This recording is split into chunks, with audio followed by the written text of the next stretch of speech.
Dictation अभ्यास के लिए हमारे चैनल को सब्सक्राइब करें। चलिए शुरू करते हैं।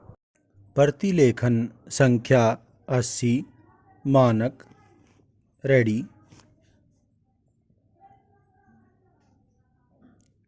स्टार्ट। उपाध्यक्ष महोदय, योजना आयोग ने 7वीं पंचवर्षीय योजना का मसौदा तैयार कर लिया है तथा अगले सप्ताह आयोग की पूरी बैठक में उसे मंजूर किए जाने की आशा है।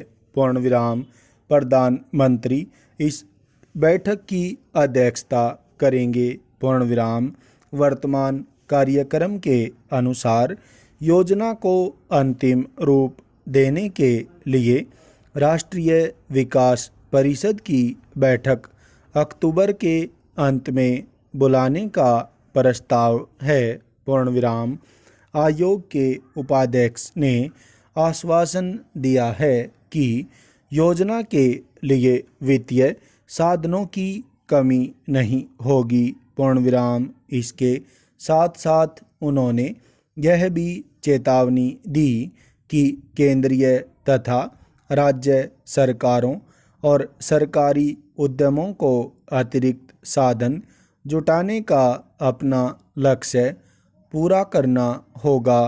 पूर्णविराम 7वीं पंचवर्षीय योजना के अंतिम वर्ष में बचतों में वृद्धि का लक्ष्य 24.5% रखा गया है, जो मेरे विचार में ज़्यादा नहीं है। पूर्णविराम बचतों का अब तक का अनुमान 23.3% रहा है। पूर्णविराम 7वीं योजना में सरकारी क्षेत्र के लिए प्रस्तावित 180,000 करोड़ रुपए की धनराशि की व्यवस्था में कोई कठिनाई नहीं होनी चाहिए। पूर्णविराम देश के पास साधन हैं जिसे केवल एकत्र करने की जरूरत है। पूर्णविराम इस मामले में सरकारी उद्यमों को अपनी जिम्मेदारी विशेष रूप से निभानी होगी, क्योंकि अधिकतर कठिनाई उनके बारे में ही है। पूर्णविराम खनिज तेल के आयात में कमी तथा निर्यात में वृद्धि के लक्ष्य को भी पूरा करना होगा। इससे विदेशी मुद्रा पर दबाव कम पड़ेगा। पूर्णविराम सरकारी उद्यमों की कीमत नीति पर भी विचार करने की आवश्यकता है। पूर्णविराम उनमें तैयार माल की कीमत बढ़ाने से उद्यम आर्थिक तौर पर लाभप्रद बन सकते हैं। पूर्णविराम 7वीं योजना के मसौदे में वित्तीय साधन जुटाने के लिए 13,000 करोड़ रुपए घाटे की व्यवस्था से उपलब्ध किए जाएंगे। पूर्णविराम विदेशी मदद आदि के जरिए लगभग 20,000 करोड़ रुपए की विदेशी मुद्रा उपलब्ध की जा सकेगी। पूर्णविराम करों के जरिए योजना के कुल पूंजी निवेश का 48% भाग एकत्र किया जा सकता है। पूर्णविराम मेरा सुझाव है कि सरकार यदि यह कार्य करों में कमी के जरिए पूरा कर सकती है तो इसमें किसी को विरोध नहीं होगा। पूर्णविराम किंतु करों में कहाँ तक कमी की जा सकती है, इस पर आज की स्थिति में गंभीरता से विचार करने की जरूरत है। पूर्णविराम आयोग ने करों की वसूली में वृद्धि,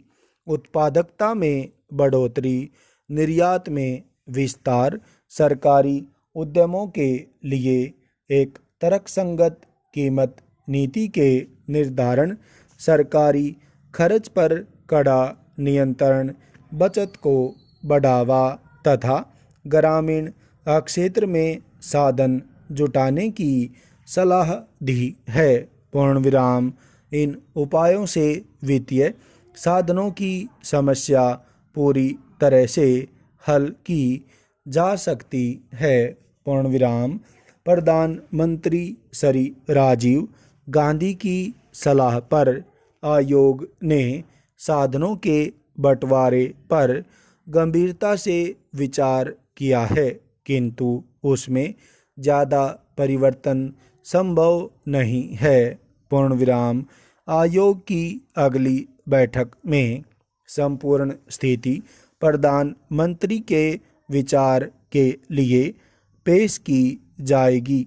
मेरे विचार में उपलब्ध साधनों तथा अर्थव्यवस्था के संतुलित विकास को लक्ष्य में रखते हुए साधनों का बंटवारा किया गया है। उसमें अब परिवर्तन योजना के हित में नहीं होगा। पूर्ण विराम।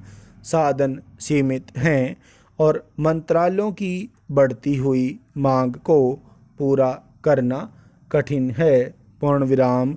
चालू वित्तीय वर्ष 7वीं योजना का पहला वर्ष है। पूर्ण विराम। आयोग को आशा है कि इस वर्ष में विकास के जो लक्ष्य तय किए गए हैं वे केंद्र तथा राज्यों में काफ़ी हद तक पूरे हो सकेंगे। पूर्ण विराम।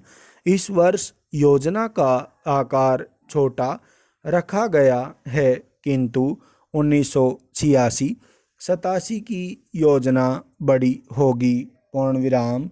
विदेशी मुद्रा की समस्या अगले 2 वर्षों में कठिन होने की संभावना नहीं है। पूर्ण विराम। अंतर्राष्ट्रीय मुद्रा कोष के ऋणों का भुगतान अगले वर्ष से शुरू होगा। पूर्ण विराम। किंतु इसमें भारत के भुगतान संतुलन पर बुरा असर पड़ने की कोई आशंका नहीं है।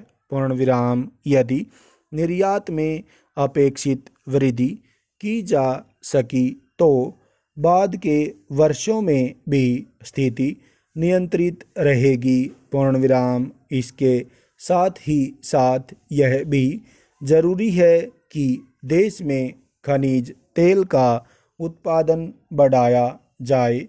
पूर्ण विराम। इस दृष्टि से तेल व प्राकृतिक गैस आयोग के कार्यक्रमों को इस योजना में प्राथमिकता दी गई है। स्टॉप।